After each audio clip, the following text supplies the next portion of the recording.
Joining us now is OjyOkpe with stories trending around the world. Hello, Jinx. Good morning, Dr. Ruby. Your new name. I know only one person who is allowed to call you Ruby. How are you this morning, Dr. Abati? Well, all right.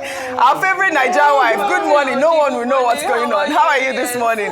Good morning, Rufai.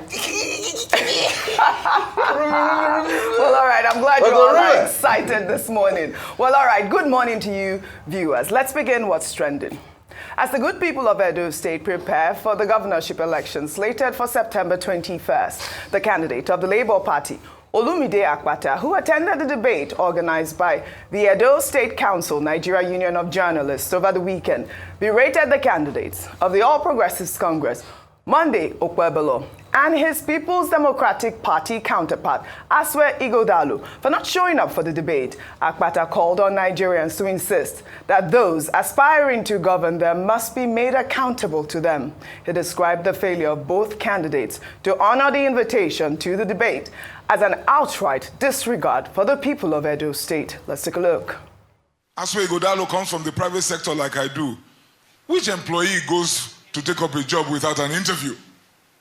He has been chairman of many boards. Would he dare do this in the private sector? He has been chief economic advisor to this government for 7.5 years.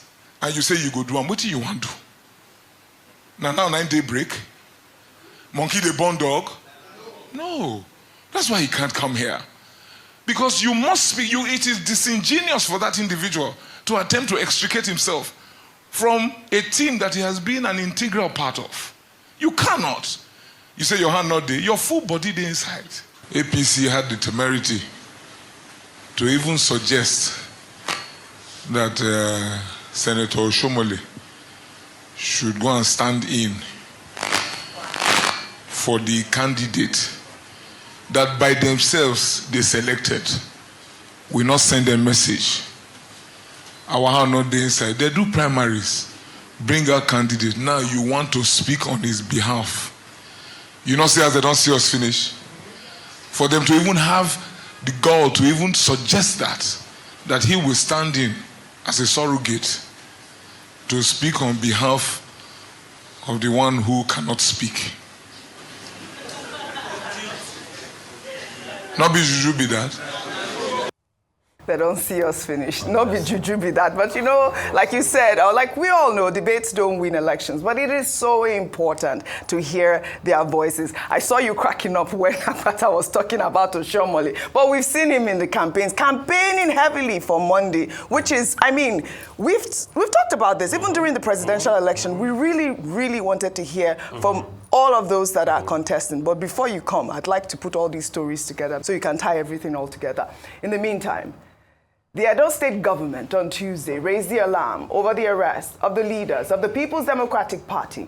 The State Commissioner for Communication and Orientation claimed that the arrest was the handiwork of the All Progressives Congress, adding that over 10 PDP leaders, including the chairman of Esan West Local Government Area, Collins Aigbo-gun, were being kept in dungeons on the orders of the APC. Well, in the video that has now gone viral, the police were seen trying to forcefully arrest the PDP leader in Oka Local Government Area of the state. Let's take a look. The people are not there yet. They not go. They say not do anything. Wow.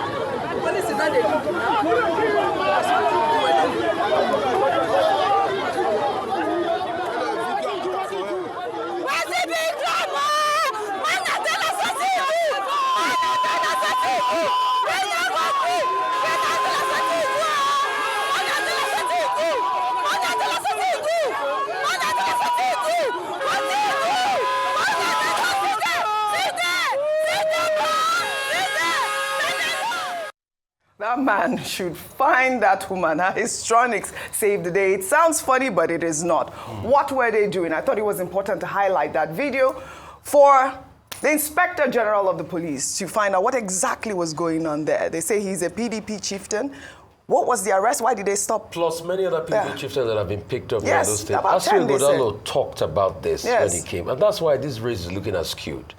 Part of the merits of Okpebholo we're talking about was federal might and all of that. Please, we want the Edo people might only. God bless that woman. Yes. Please, when he survives that, that woman is his guardian angel. Yes. You know, people like that just come out of the crowd and they just speak for you. I'll never forget a day.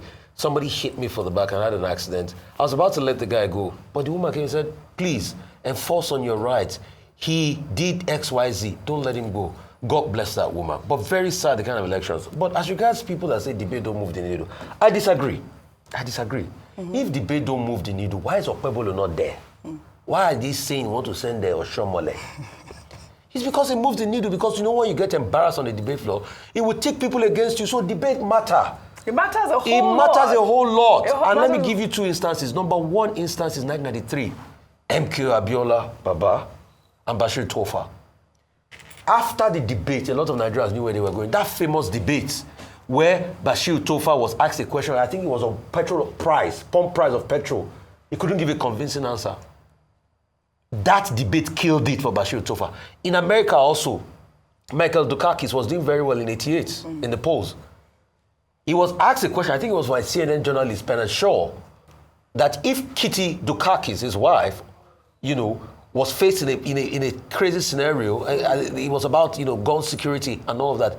And it was about death penalty, I remember, that if his wife was raped, will he enforce that death penalty? And he gave a very, very emotionless answer. That was the beginning of Dukakis. Yeah. See, Dukakis failed so much in that election that Michael Dukakis' 1988 run of the Democratic Party has become a standard for failure. They call it the Dukakis failure. So please, let's not deceive ourselves. Debates matter. Okpebholo should attend. And people that don't debate will never run your country well. Yeah. We saw instances when we were calling President Tinubu to at least maybe all of this is ideas is trying out that's not working.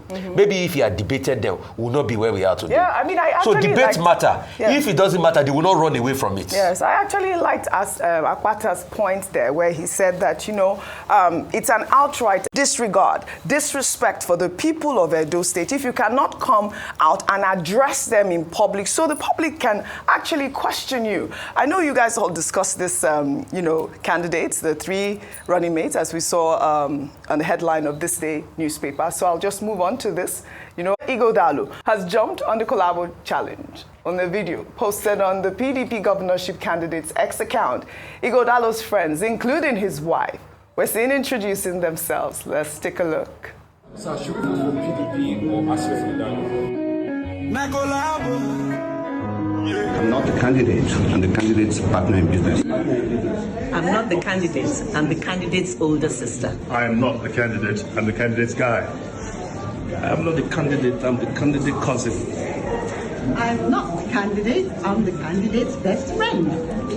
I'm not the candidate, I'm the candidate's rat. I'm not the candidate, I'm the candidate's sweetie.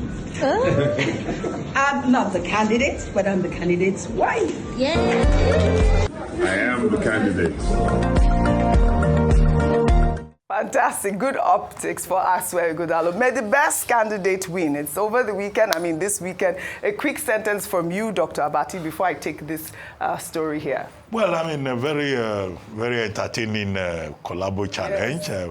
Which I found interesting. His sister, his wife. Yes. One lady called herself his sweetie. I said, well, but immediately after the sweetie, the wife came, Then the nephew, the brother, Pastor Asue Ighodalo, they were there. And then he came there and he said, well, I'm the candidate and this is in your own interest. But I think what is important in Edo State, all the campaigns would end, I think, by today, tomorrow, or something. Yes. Then the voice of the people should be allowed to count.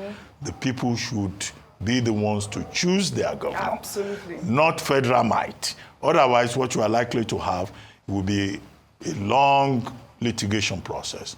The second thing is that the security agencies, 43,000 of them, 35,000 policemen, plus 8,000 other security agents, should ensure that there's security and that the process is peaceful. Yes. And the political gladiators who are going into this race, with a lot of bitterness, also have a duty and a responsibility to conduct themselves after the fashion of sportsmen and women. Absolutely. And make sure that peace reigns in Edo State on Saturday. We don't want to come back here and be doing analysis of ballot snatching or violence or people killing themselves. Yes. No, it's not worth it. Absolutely. The important thing is moving Edo State forward. Well said, Dr. Akpata, and you made that valid point. There must be peace in Edo State. Well, Bimbai, speaking about security, here in Lagos State, Nollywood actress Kate Henshaw has berated the actions of some police officers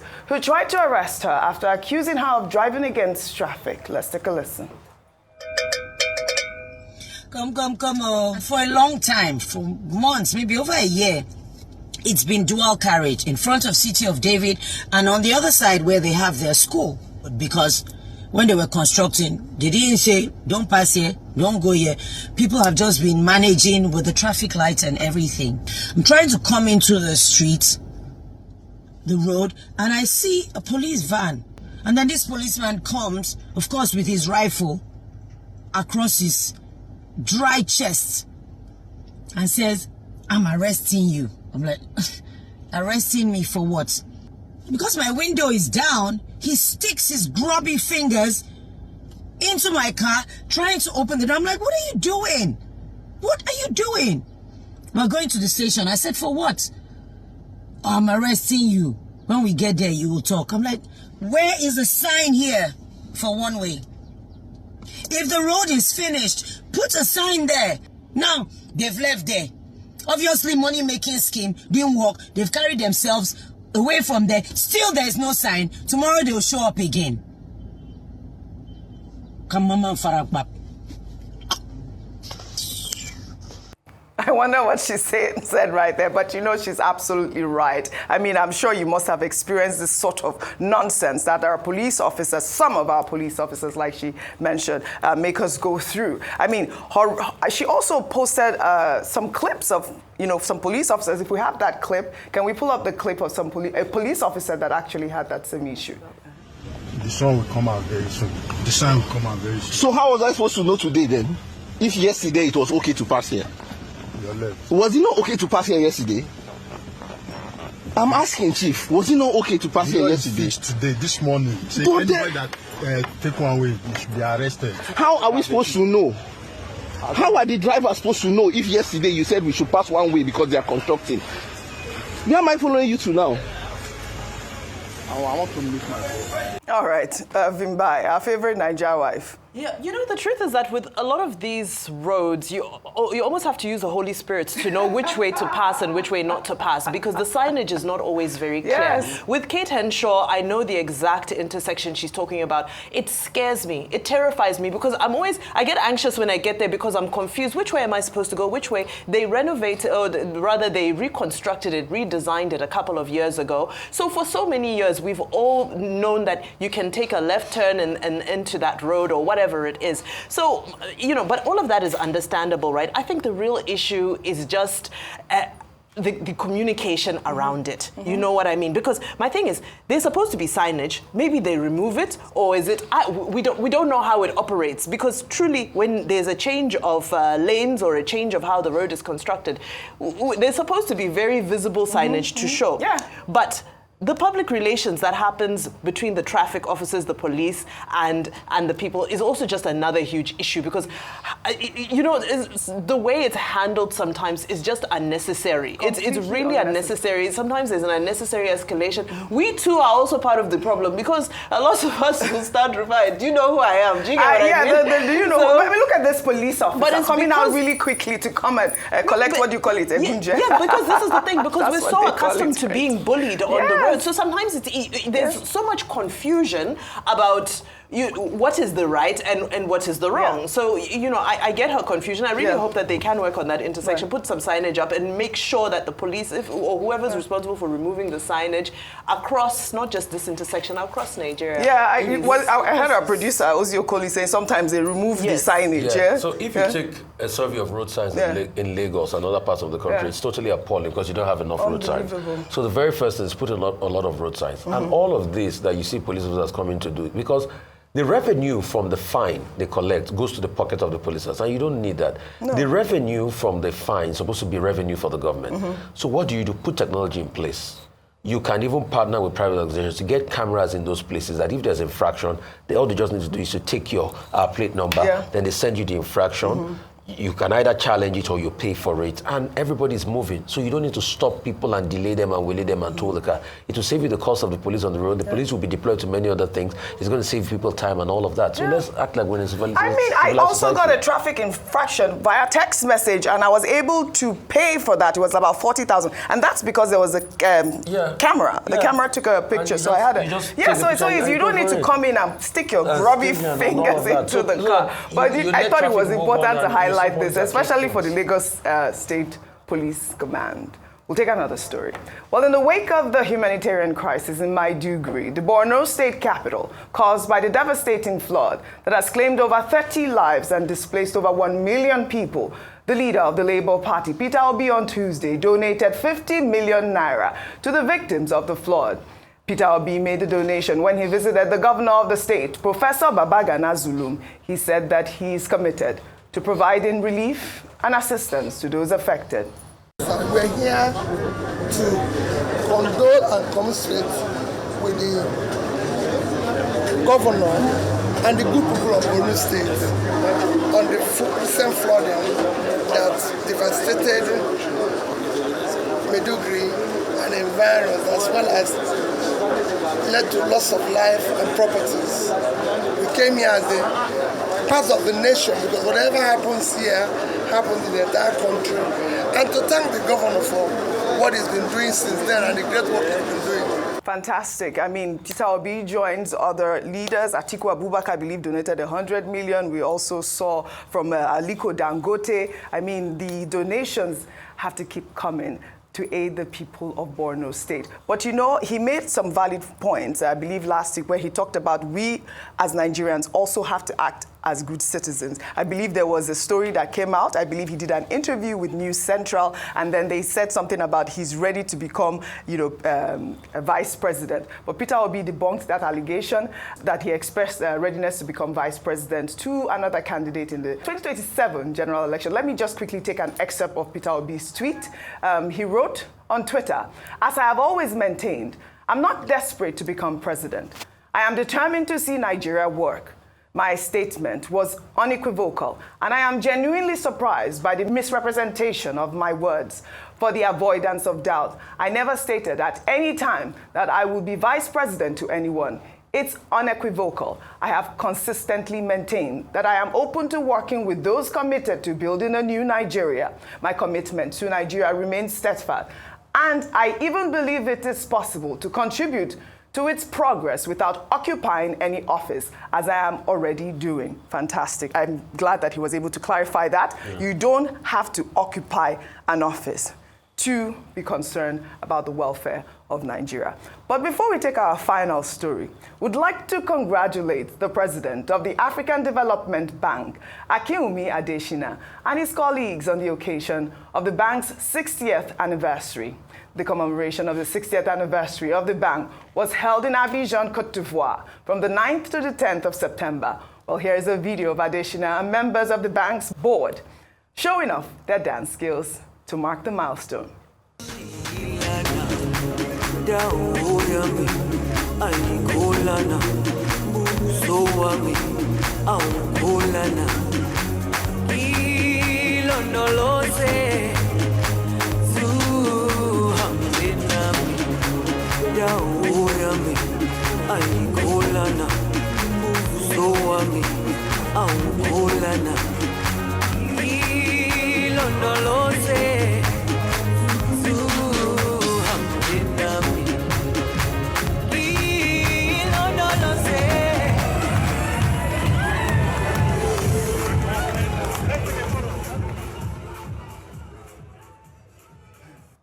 Dr. Mati, you know I love all these dancing videos. Yesterday was Adeleke, now it's Akiwumi Adeshina. Congratulations to FDB. Well, congratulations first to African Development Bank at 60, and this was the board of directors, digging it out, and there is Akiwumi Adeshina there.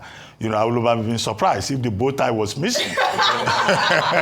That's his gang. That's his main signature, that bow tie. Yes. And, he's a very gifted man, first-class brain. Mm-hmm. PhD Purdue, agric economist, and former Nigerian Minister of Agriculture, the first Nigerian to hold the post of head of president of the African Development Bank. He's in his second term, and he has represented us very well. And there are many Nigerians who believe that Dr. Akiwumi Adeshina has a future in the public space, even beyond what he has done as Minister of Agric and also as President of the African Development Fantastic. Bank. Congratulations. Cheers to many more dances. Cheers to many more dances. Let's do a competition with him and Adeleke. Him and Adeleke, we'll see that. Well, all right. We shall take our final story then in the United States, where music mogul Diddy Combs on Tuesday was denied bail and taken into custody after pleading not guilty in a federal court to charges of racketeering, conspiracy,